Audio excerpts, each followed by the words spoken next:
great fortune of being Dr. Houston's cousin. And so, yay, yay, yay. And so that's how I get to do all this stuff with her. And it has just been such an honor to watch her over the years. I remember being in about 4th grade, watching her at Kennedy King College, nonetheless, doing a play called Everyday People, and hanging out with her at rehearsal and being inspired by that. And here I am, many years later, doing some of the same work, and we get to work together, which is a lot of fun. So, without further ado, I just want to turn this over. We're going to talk about her journey and her story. And there's some very important people in the room. We're not going to go through, I don't want to miss anyone, but I know there are lots of folks who have been a part of her journey and her story, who are in the room. We're so grateful for you, and grateful for you all watching online as well. This is such an important Chicago story. It's an important, really African-American story. It really is an important American story. And I hope that all of us understand who we have in the room right now. We are in the presence of greatness. Yes. This was Shonda Rhimes before there was Shonda Rhimes. Come on now. This is the first woman. This is a wonderful. You should give a round of applause for that. Yes, talk about it. The first African American woman in American history to have a created by credit on a television show. That is amazing. And we were sitting here with her, and she just turned 90 years young 2 months ago. Hallelujah. So, without further ado, Dr. Christine Houston, can you tell us a little? Why don't you just say hello to the people? How about that? Thank you. Hi. He knows I don't really need this, because when I don't use it, I still sound like this. Come on. But thank you. It's better I don't have to use my creative voice, because I still work with Ted as an actress, so I want to save my voice. So let's just start from the beginning. A lot of folks are here. This is the reason why we're doing this event. We've done a few events like this. This is the 40th anniversary of the premiere of 227 on NBC in September of 1985. And so here we are, 40 years later. Are you still in awe of what God did through your life? Because this was the first thing you had ever written. Ever. Wow. And you hit the jackpot with the very first thing. Yeah. Ever. Ever. So, why don't you tell us how 227, the play, came about and became 227, the hit television show? Well, I have to blame it on my sons, who happened to be in high school, and I was the type of parent that believed in punitive measures. And if you don't know what punitive measures are as a child, I'll give you an example that back in the day, kids could dial 911. If, really, that's supposed to be more recent. But my son told me one day, if they had that rule that he could dial 911 back when I was raising him, that I would still be in jail. And I told him, you're probably right. But I just cannot see or understand how you could dial 911 and talk on the phone that I paid the bill. Come on, let's go. With it embedded between your lips. Ooh, wait. No, wait a second. This is the parents of this stuff. Your sons are not here to defend themselves, so this is, Good, they're not. Because if they came up here and said she's not telling the truth, then we would have something going on. But I decided that since the story has been told so many times, I would throw in something extra for those who have not. For those who have heard the story many times before. And I don't get tired of telling it, but these 3 young men were bringing me seeds. And I was a staunch advocate of education. So I told them I could go back to school. I could still be a housewife and a mother. And I worked for CTA as a ticket agent. And I could still go to work 8 hours a day and go to Kennedy King and take a full semester and get all A's. And they said, you must be out of your mind. In this day and age, plus you have been out of school a long time. And things have changed. I said, you're right. I said, but I'm telling you I can do it. They said, we dare you to do it. Wow. Worst thing they could have said. So I decided that I would go back to school. Now, what school am I going to? Well, I decided that my childhood dream was to be an actress. And I knew I would never reach that dream, just being a housewife and a mother and working at CTA. So I decided I would go back to school and go to Kennedy King because they had a theater department that was known all over the United States to be the best. And I decided I would enroll there and try out for a play and maybe get a lead role and be on the stage. Well, as God planned it, I enrolled at Kennedy King, tried out at the first semester, got the lead role in a play called Five on the Black Hand Side, which was a movie also. And I said, oh, I'm on my way to Hollywood. I really, really felt that that was the opening that I had dreamed of. Yet after I got that part, I got other parts at Kennedy King, but it didn't look like it was leading anywhere near Broadway. So, but I did get all A's. And I did let them know that I wasn't taking any more C's from them. So my enrollment was successful as far as that's concerned. Then the students began to inquire, since I was older than everybody in there, including my instructors. What is your major? I said, well, I like writing, I like English. I said, journalism. I did not have a journalism class, but I took one because I lied and said I was a journalist major. And it wasn't a big lie. All the writing classes that I took, I could be a journalist. So they said, good, write us a play.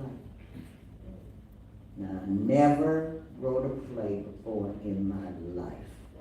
To prove to you how God pays the way that you are to go. I never, ever wrote a play. I had been in several plays, so I knew I had a script and I knew what it looked like, and all I had to do was follow the script. Then I had to decide, what could I write about that would entertain an audience for 2 hours? I said, well, I could write about me. I said, well, what about, I'm talking to myself, right? What about you that would entertain and hold an audience's attention? I said, well, I had a best friend, and I lived on the 4th floor, and she lived on the 3rd floor. Her name was Nickerson, my name was Dickerson, and we were so close. We had the same boyfriend. She went in the hallway and kissed for a while, and when it was my turn, I went in the hallway and kissed. But we had our mouths closed.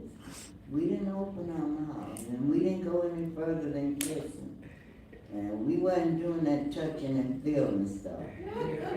So I decided to write about my childhood. And I was kind of honest when I write. I try to write reality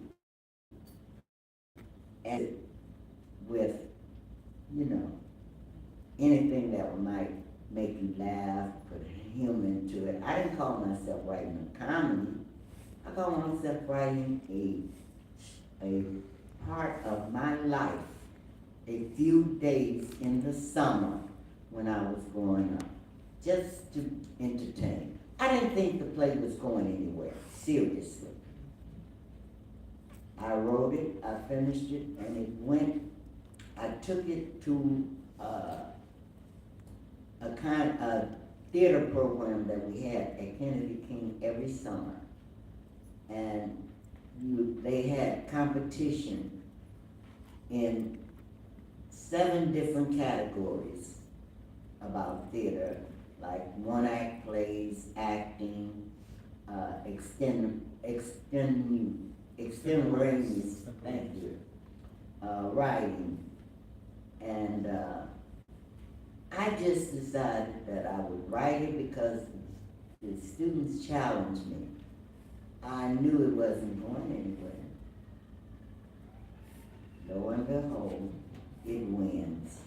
Now, to show you that it was supposed to be, it was not supposed to be a full-length play.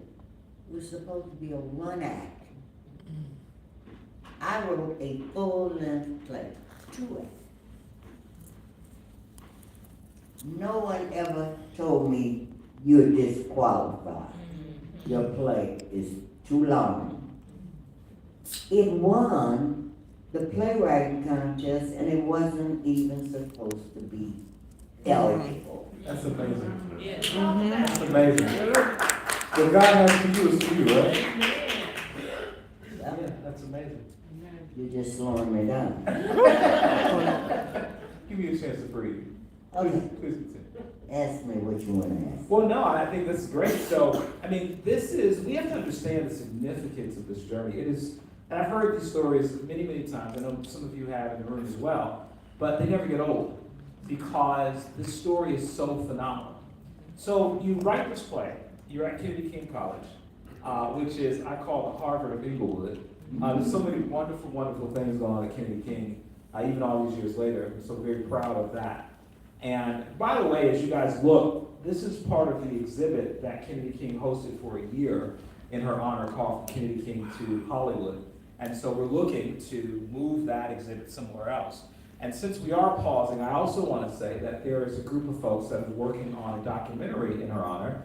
The director of that documentary, Chan C. Smith, is right here in the front row. Chan, why don't you wave and let everyone see what she's doing. So we have put together a short and trying to get money raised so that we can move forward. If you'd like to donate to her documentary project so that this story can get out to more people, please see us afterwards, and that's okay. So, all right, so having said all that, now you win Lorraine Hansberry Award, 2nd place. No.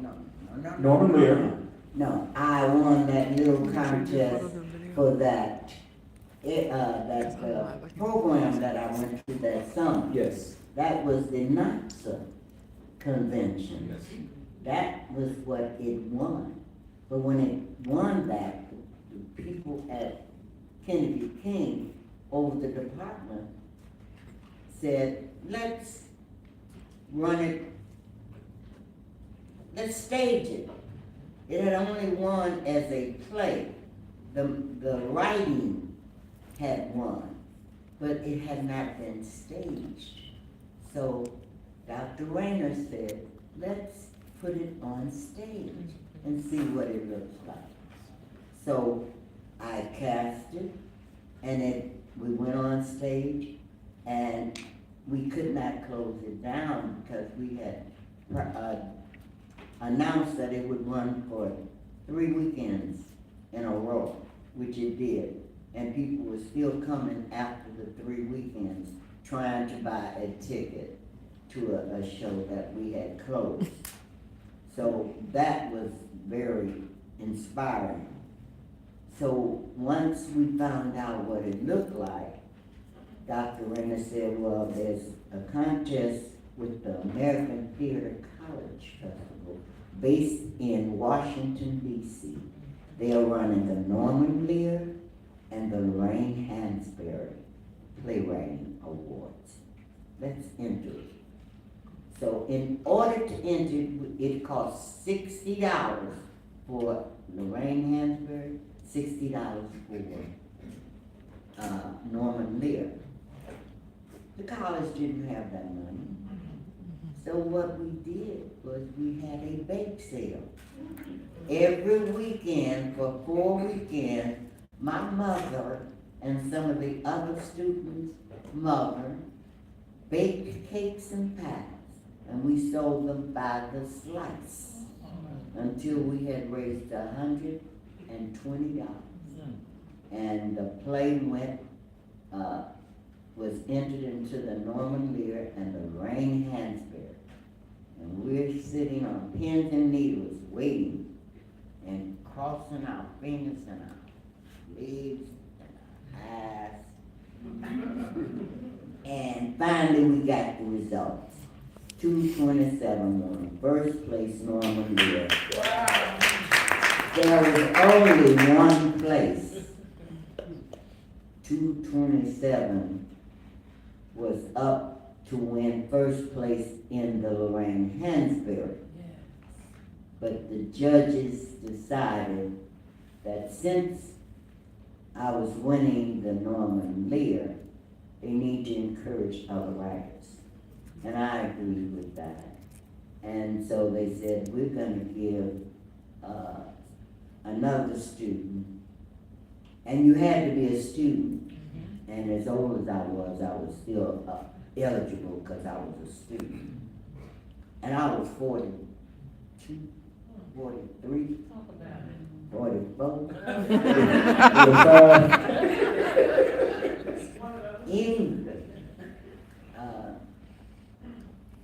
They decided to give me the second place Lorraine Hansberry and to give another writer first place Lorraine Hansberry. And I knew him. And so I was very happy for him also.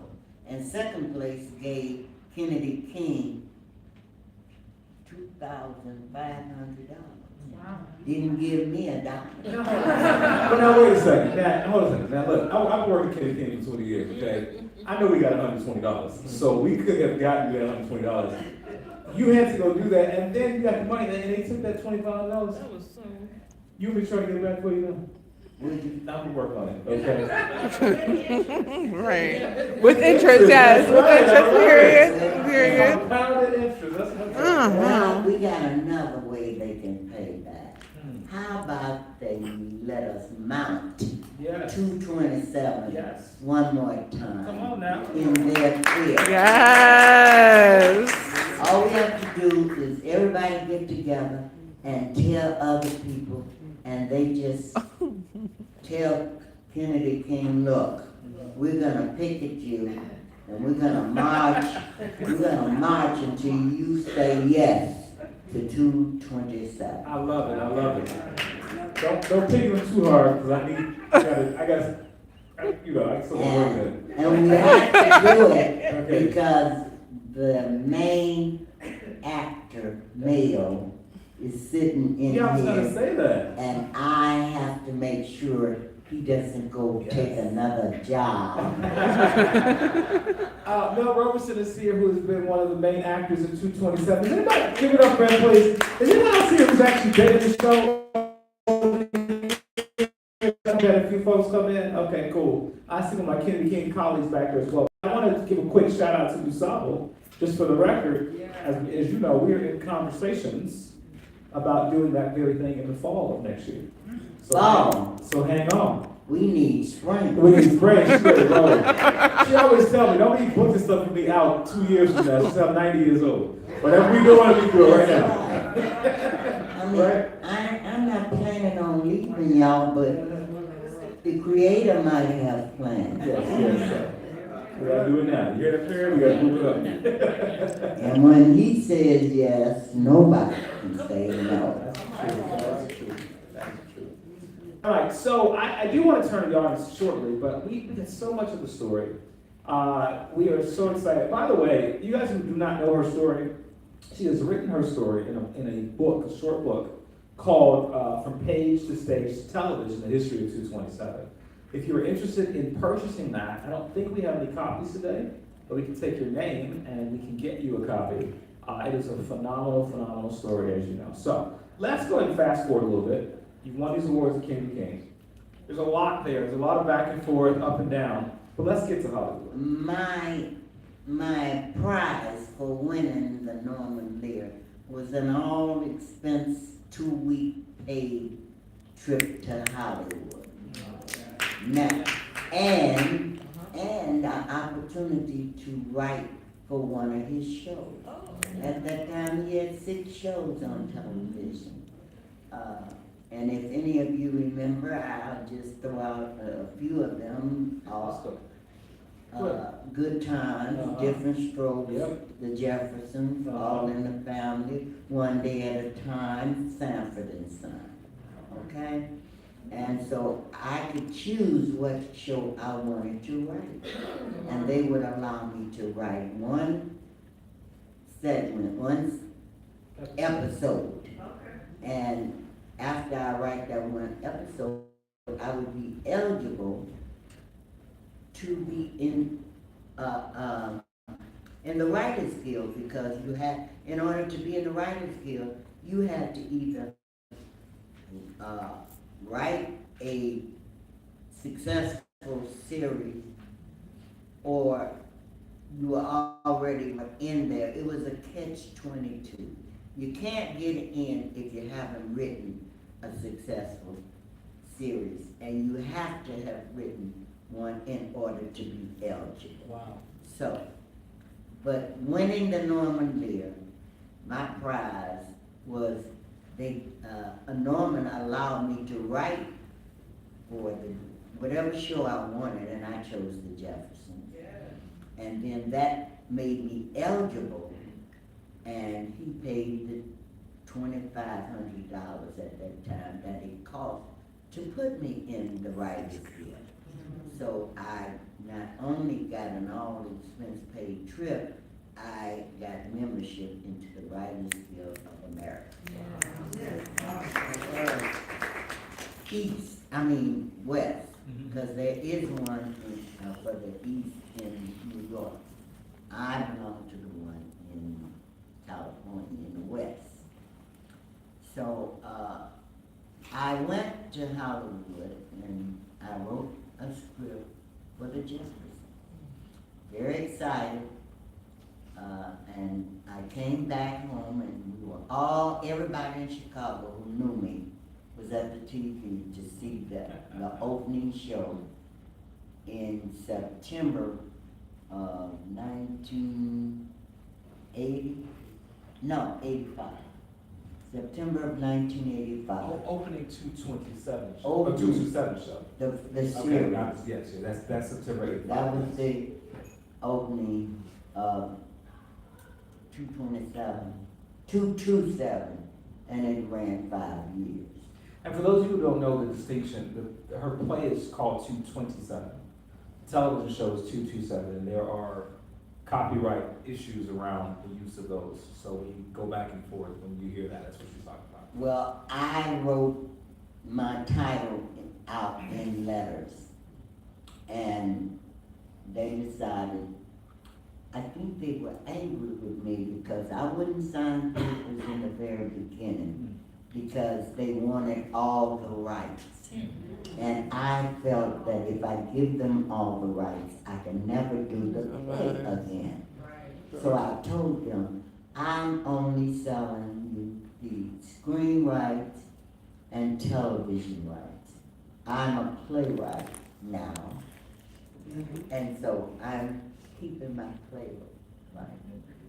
And it took, they ignored me and decided to make me wait 8 months and thinking I was never gonna get the show on TV. And I threw the script on a closet shelf for 9 months. And then I got a call because I had held out so long, and Marla from the Jeffersons that had ended, she needed a way to be on television because she was very popular. And everything they tried didn't work. And then she did my play at her theater, and she couldn't stop doing it. People were coming long after it closed, trying to get in there to see the play. So then they decided to have NBC on Friday night, buy out the house, ABC on Saturday night, buy out the house, and CBS on Sunday. And those networks gave the tickets to the people that worked for them. So they owned those nights, and you couldn't even buy a ticket for those nights. NBC was the first one on Friday, and they flew me in for any performance that they did. But I was there for that one in particular, and NBC saw it and jumped on it right away before ABC or CBS could even get a chance. They hadn't even seen it when NBC said, we'll take it. And that's how it got on television. But when I signed the contract, I thought maybe they would hire me as a writer, but they didn't. I believe, and this is me thinking, they wanted to give them those stage rights. And I thank Marla because she went to the producers and told them after the show had aired and was on over a month, she said, why isn't the writer working on this show? If she was good enough to write something that we all got a job from, why is she not here? So in October of that year, they called me to come and work on the show. They still were mad at me because they didn't let me write but one episode. When I say one episode, I mean I was there the whole season, but if you don't pitch an idea and they accept it, then you don't have your name on the episode. Everybody gets a chance to pitch an idea, and if their idea is accepted, then they can write that episode. And every idea that I pitched, they turned it down. And so I pitched the Men's Club, which is a skit I had already written to perform here in Chicago, and had done it several times, and the audience loved it. And I pitched it to them. And I was told by the executive producers, there's no such thing as an organization that will not allow women in it. I said, okay. So I went on back to my office, and two of the other black writers came to me one day and threw the newspaper on my desk. And he said, go show them this. And on the newspaper was a story about a woman who had sued this organization that was for men only. And they had to let her in. And I, with my flamboyant self, took the newspaper and went into the executive producer's office. Bam! Now I'm pitching the Men's Club. And they accepted it. And it was, NBC fell in love with it. It was the first aired for that year on NBC. And all these years later, you still get residuals from that episode. Well, of course, that's why they kept me from getting it. Come on. It still does. And You have to have your name on the particular episode in order to get residuals. Yeah. And if you go on, I think it's on Amazon now, because I go back and look at some of the shows. The Men's Club, you can watch it, and to know that story is so powerful. Yeah, that history. So, all right. So I love what you said about how Marla really made it so that you could get on the show. But you always tell the story about how they didn't know what they were doing. And they brought you out. So why don't you tell a little about this? They brought you out there, but they thought they knew black culture better than you. Why don't you explain a little about that? They asked me, what do you call your black ministers? What? I started to say, you got a show about black people. You got all these black people working. How come you don't know enough about what they call the black minister? So I was very militant. I refused to even tell them. I said, do your research. Do your research. Because when I wrote the play, I didn't write any people in there who were not black. I was writing about an experience, my experience as a black child in Chicago. I did, and I noticed in the TV show, in the apartment building, they started having meetings in the laundry room, and then all these people started showing up that weren't black. They mixed that building all up. The building that I wrote about was totally black, and it was about the black experience in America. Why change that? But I could have written an integrated script. At the time that I wrote it, I knew a lot of white people. I could have put them in my script. But I was writing about the black experience in America and what I went through as a child. That part. So, And so what she didn't mention is that, well, I'll let you tell them. So number one, they brought you out to DC to do this whole sort of fact-finding thing and to learn about that. And so they were basically paying her to understand black culture in this way. It's Nice. crazy. But then speaking of integrated cast, tell them the story of the all-white college or theater that did your play. yes, while I was a student at Jackée King, I was asked by the head of the department that had encouraged and led me to do the play to change the script and remove all the ethnic phrases.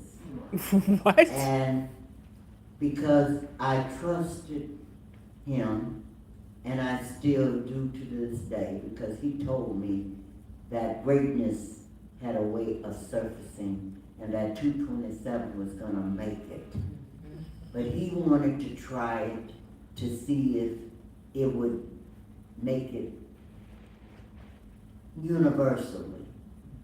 He belonged, being the head of Kennedy King theater department, he was Caucasian, and he belonged to a theater that operated in the summer in rural Illinois. And he wanted them to do the play and not know it was for black people, which I did. I took out anything that referred to blackness. And there was a lot And he took it to his summer stock theater. And I have a newspaper clipping that gave them rave reviews. And they had an all-white cast of two. And in my play, there are 18 characters. And they had 18 white folks being black. Well, I say being black because they were doing what I wrote for black people. And so I was very grateful for that, and I thank Dr. Rayner for that, because he wanted to prove that the play was universal, that people would laugh and enjoy what was going on, regardless of what color they were. That was its purpose. And because of him, he started sending my scripts out to all these colleges and universities, and that's how Marla got a hold of the script, because San Jose State University was the first big university to put it on, although the other universities in Wisconsin and close by, they were doing it too. They would notify me. Dr. Rayner acted as my agent. I knew nothing about doing none of that. They sent my script out, and when I say they, he and his partner running the department, sent my script all over the United States, and different organizations, theater departments, began to do the play. There was one in Maryland who opened their theater season every year for 3 straight years. Their opening play was 227, and they sent for me each time. Very good. And anybody that did my play always sent for me, Good. paid for my way there, paid Good. for if I had to stay in a hotel. A lot of times they would save money by somebody on the board of the people who were doing the play would take me in, and I didn't mind. Hi, Alice. I can't help but see people here today that I haven't seen in a while. And I feel so good seeing you and knowing that you had to have heard about this, and that's why you came in. I'm sorry. I think what an important piece of information. You know, I will tell you all, and I think as you mentioned this, it reminds me of how important our local institutions are. Our community colleges, our black institutions, our black museums, because the idea that someone could go from little old Kennedy King College around the corner and have that launch them into Hollywood is just phenomenal. And I think we have got to believe in our communities in a greater way, because greatness comes out of our communities every single day. And so you remind me of when I'm working with students there, that you never know when you have the next Christine Houston coming out of that school, or the next Jennifer Hudson who came out of that school as well. And I just am so grateful for you to have people that would advocate for you, and to go and take your play and send it around the country. That does not happen all the time. It really, really is amazing. So I want to talk a little about, I want to talk about your post-227 life in a moment. But you got so many fun, cool stories, even in there. So why don't you, people don't know this, and I love this story. Tell us about when you were normally it was trying to get you to write beyond 227 and Jefferson's Funky Rooster. And he connected you with Alex Haley. Yes. I kept thinking that this is it. I'm on my way to Hollywood. And I would go and spend lots of time in LA writing, and none of the producers would accept anything that I wrote. It was like, we have won Emmys and awards without you. We don't need you. But Norman, because he was dedicated to trying to make 227 really go somewhere, he kept allowing me to write story ideas for his shows and present them to the executive producers of those shows, who would not accept it, who turned them all down. So, Right. what did you ask me? Absolutely. Okay. But it's okay, I mean, all of it. I'm 90. Girl, it's Okay. and it's all good. Wherever you go, Mr. we ride with you, so let's go. I was disappointed and I came back to Chicago and I had quit my job at CTA, so I said, what am I gonna do? I had gone to beauty culture school, so I said, I guess I'll just work in a beauty shop and I will never get to Hollywood. And I finally decided to call Norman and ask him to bring me back there, and he did, a one-way ticket. And since I could not please the producers, I came on back to Chicago. But then I get a call asking me, where are you? And I said, this might be important. I better lie. I said, I'm visiting Chicago. And he said, when will you be back in LA? Wow. Wow. I said, Some I'll be back next week. He said, well, we want you to interview with Alex Haley, the guy who wrote Grist.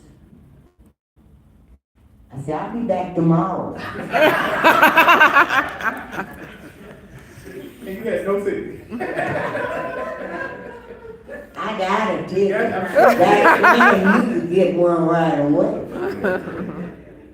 If I had to walk, I was going back there. So when I got back there, I called Norman's office. I said, I'm back. He said, okay. He introduced me to Alex, and he said he would interview me on a certain day. And on that day, I went to where we were supposed to meet, and he let me know that he had a busy schedule, and that he would have to take me with him and interview me as he went on his schedule. I thought that was cool. And I knew no one else would be with us because he pulled up and told me to get in, and it was a two-seater Corvette, Okay. convertible. Uh-huh. And I got in with Ellie Philly, and he drove to the bakery and the grocery store and the cleaners, and all while he was asking me questions about myself. Wow. And that was supposed to be an interview. So he took me to his house, and he had some business there. I didn't see anyone there. He put me in a room that must have been his library. And I can't tell you how many awards were on the wall of this man's one room. I didn't sit down because I stood up trying to read where each one of them was from. And when he finished what he was doing at home, I was still trying to read some of the plaques that were on his wall. And so that was, he was ready to take me back to where I had parked my car. And so when he dropped me off, he expressed the fact that he was happy to have met me and that he would give his decision to Norman Lear. And I went on back to where I was hanging out while I was in LA, and I got a call the next day that he was ready to work with me and wanted to hire me as a writer for the show that he and Norman Lear were going to do called Palmerstown, USA. And it was about a little black boy and a white boy growing up in Mississippi. It didn't fly because I think it was really too early for that kind of program. They didn't, the advertisers did not buy it, so it did not fly. And I was very disappointed in that because I had hopes that that would be my end role to stand there working on that show as the first and only main writer.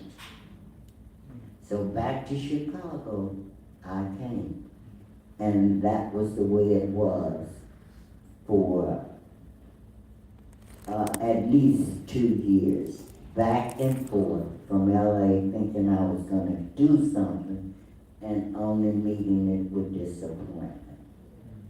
So when I finally found out, I had held out, and they had decided she's not gonna give us those stage rights. I had let Marla know through my attorney, because my attorney kept calling me. He said, Marla's calling. She says that if you don't give up those stage rights, there will be no show. Do you want your stage rights? I said, yes. And he said, well, don't talk to her. And she kept calling. So I called him every time she called me. I said, she called. He said, don't talk to her. I said, okay. Then 2 days later, I called him. She called. He said, do you want your stage rights? I said, yeah. He said, do not talk to Marla, because she told her attorney that she could get them from you because you and her had a good relationship. And she wasn't lying. I was ready to say, here, Marla, take and do what you want. But she didn't come to me because he told me not to talk to her. And I didn't. But I was crying and calling him and saying, she called again. And she wants all the rights. He said, do you want your stage rights?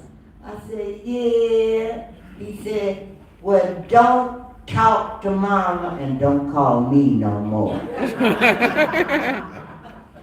So I didn't. And I was silent for 8 months. And all of a sudden, as God had previously paved the way, she called and said, we're going to do your play. And that meant without the stage rights that I owned and was not given up. So, and I worked. And bless her heart, when I worked when they started the show and I wasn't working on the show, she made sure that they felt bad about having a job, and I didn't. So I just saw Marla on TV maybe 2 years ago. She was, I forget the name of the show. It's not The View, but it's one of the offshoots of The View. And they were interviewing her, and Marla's in her 90s as well. what do you mean as well? I mean, not the truth. I'm not in them, I'm just at the door. And I was watching the interview just randomly, and she mentioned you in the interview. For real? And they were asking her about her journey in life, and they were asking her about going from the Jeffersons to 227. And she stopped in the middle to say, yeah, but you have to understand who created the show. Wow. And why they created it. And she was like you in the sense that she kept after she would be in Hollywood, she would keep going back and working. I think she worked for the airline, you worked for CTA, because you knew how unstable Hollywood was, and she was doing it the whole half the time she was working at Jefferson. And it's just it's a very cool story. What were you gonna say? You know I'm 90 and I forgot.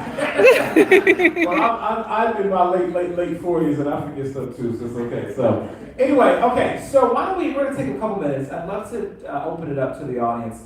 I don't know if Omari will be able to get them on camera. That'd be awesome. And then we're gonna close out just shortly here. But I do want to give the audience, the in-studio audience that we have here, the opportunity to ask Dr. Houston any questions. There's so much more of the story. You have to go read the book. She's got many, many interviews.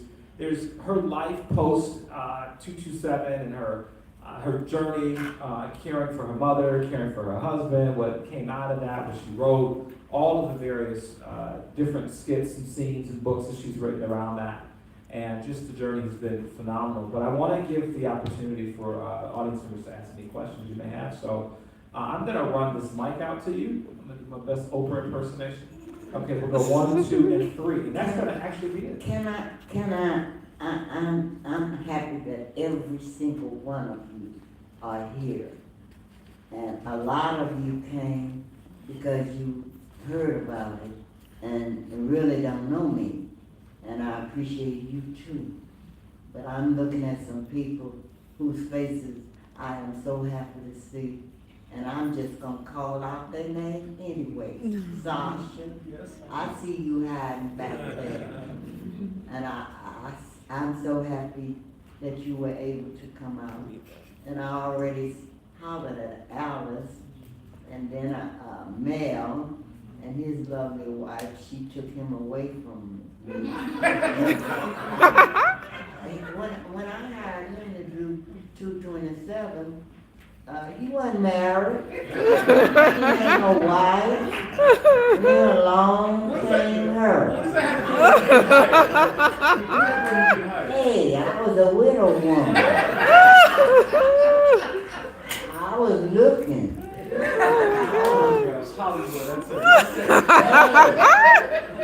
Hey, We have a question. I can still back up.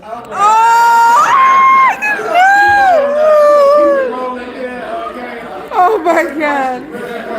Oh, what's the question? My question is, the episode that you worked on for the good times. I beg your pardon? The episode that you wrote that they used in was it good? I didn't do good times. Jefferson. The Jeffersons, Right. What was George that? who? What was the one that you wrote? George who? Okay. It was, Wheezy,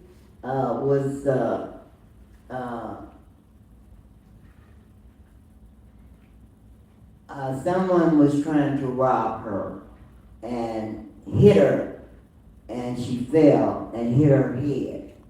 And when she came to, she had a concussion.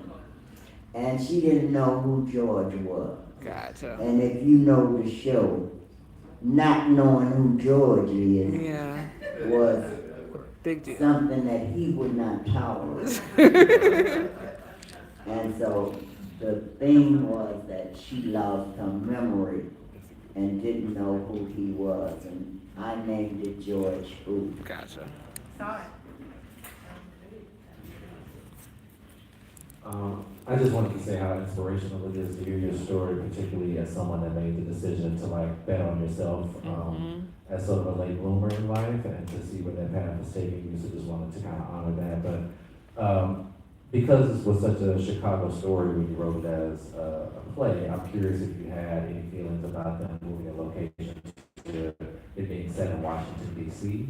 If you think about it, how the show might have changed if it were set in Chicago versus Washington, D.C. I don't know why the powers that be decided to change it from Chicago. The only reason that I could come up with is that they already had good times based in Chicago, which So what? Right. So what? So what? Exactly.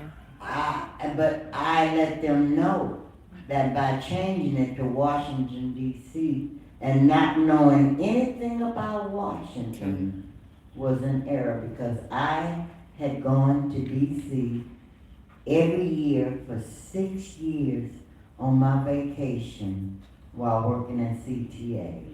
So I knew DC. I had friends in DC. And when they wrote a script that said that at the airport they were at the white section, they did not have that in DC. There was no white zone or red zone like they had at O'Hare. So that's all these, like they had at LA, really, not O'Hare. They had that at LA, and that's what these executive producers, who were writers on the show too, had written. And they didn't bother to note that they didn't have that in Chicago. And what they did, they spent a lot of money sending me, Marla, and Hal, and a couple of other directors on a fact-finding trip. We spent 1 week in DC while they tried to figure out how to make that show around DC. And I stayed in a hotel, had a refrigerator full of liquor. Called my friend. I told you I used to go to DC every summer. Called my girlfriend. Told her, come on up here, girl. I'm supposed to be in this hotel room till the end of the week. But we left early. I said, when I get ready to leave, come on up here and lay up in this hotel room. And they had to pay for all that when all they had to do was leave it in Chicago. Stan, it's such an honor. I'm Bonita Rosa Hobbs from Little Rock, Arkansas, and this is just unbelievably serendipitous because of my aunt, Musette Henley. I've written 3 storylines since I've been at her house. And I was supposed to leave today at 7:15, but she asked me to stay another day. And this is just so amazing. And to have written 3 storylines since I've been at her house without telling her, and then she'd have to come here to meet you, and I love you at first sight. I don't exactly have a question. I want to know when your birthday is. I don't feel all the way Capricorn. Today. That's going to be it. Thank you so much. Your birthday is not today. Why you lying to me? I want my pledge. Everyone give up for Dr. Houston. Thank you so much. She keeps us all laughing, y'all. And what I love about it, you see how jazzy she looks as well, by the way. Yes, Which she's I fabulous. love. But she really has a heart for younger people as well, and is constantly mentoring and connecting, which is beautiful. I'm going to give you the last word.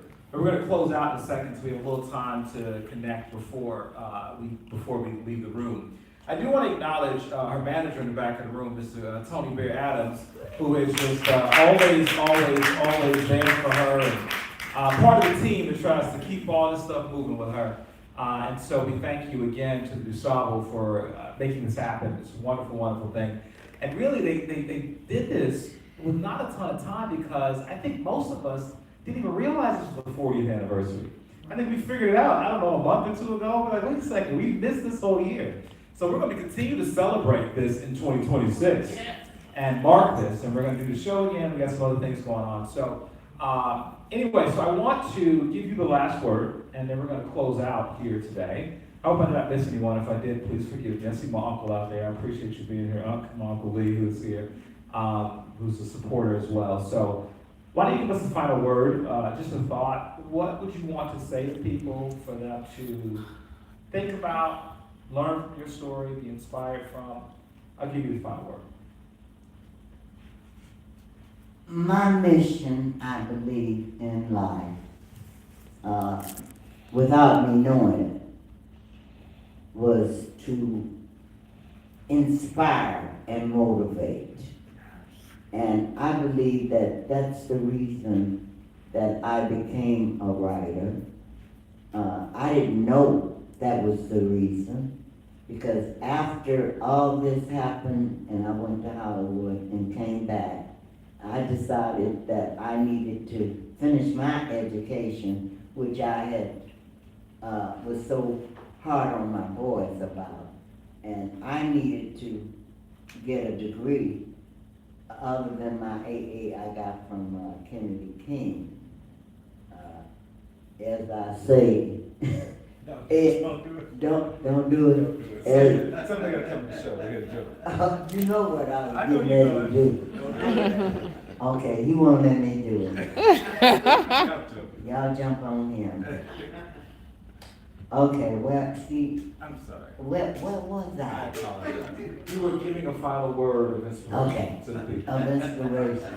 I just want to let you know, no matter how old you are, I started writing. I went back to school when I was in my 40s. And 40 years later, I have did a lot of writing, and I want to express how important it is that if you dream it, make it happen. Come on now. If that's your dream, don't leave this earth without at least attempting to make that dream come true. Come on. I have worked with a lot of people who have been very successful in what they do and in helping me to motivate me. Alice motivated me, Sasha motivated me, and I appreciate the things that they said and did on my behalf. And I just, everywhere I go, I try to let all the young people, middle-aged people, and older people know that it takes work for you to achieve what it is, but if you don't even get started, it may never happen. I know lots of people who could write a wonderful film, but they have put off doing it. And I try to let them know, don't put it off. Do it. If you can't, if you don't know how to do it, ask somebody. Somebody, I tell people that I meet all the time, if you are trying to write or get into the industry and you want any information from me, I tell them, call me. I give out my phone number. Call Barry. You should. Call Barry. The manager has vetoed that. Call Barry. I agree there. But lately, I've gotten some of the strangers. I've gotten more phone calls than I really imagine. But then I look at that number when my phone rings, and I lean on back if I don't recognize it. And usually, I recognize them. Those that I know are sincere about what they want to do, I'll give them an answer. Even though Bear say, no, no. But I know what it's like when you have a dream and don't know which way to go. And I just think that I'm here for a reason. And that reason may be just the one to motivate you. And I enjoy doing it. I enjoy talking, I guess you know that. Because I just have fun with this fellow. Hi, how are you? Loving it. And anytime anyone who runs into me, who find out about me, wants some information from me, and you got me face to face, you better ask me so I can tell you, because I will. And then if you don't do it now, Bear might not let you call. That's true. The Bear. Yes, because she's so generous with her time. And it's just a lot. So we trying to protect you. So give it up for Dr. Houston, everybody. Thank you. Okay, so we are done. We're so excited. Once again, we're done for the year with everything. Documentary, if you want to contribute to documentary, even online, please connect with us. Put in the chat. Come see us today. We are performing on February 14th and March 15th. She is in our Murder Mystery Dinner Theater production. So please come on out if you're interested in that. We've got some flyers for that as well. And we just thank you. She's going on vacation, y'all, for a couple weeks to hang out with the grandkids. And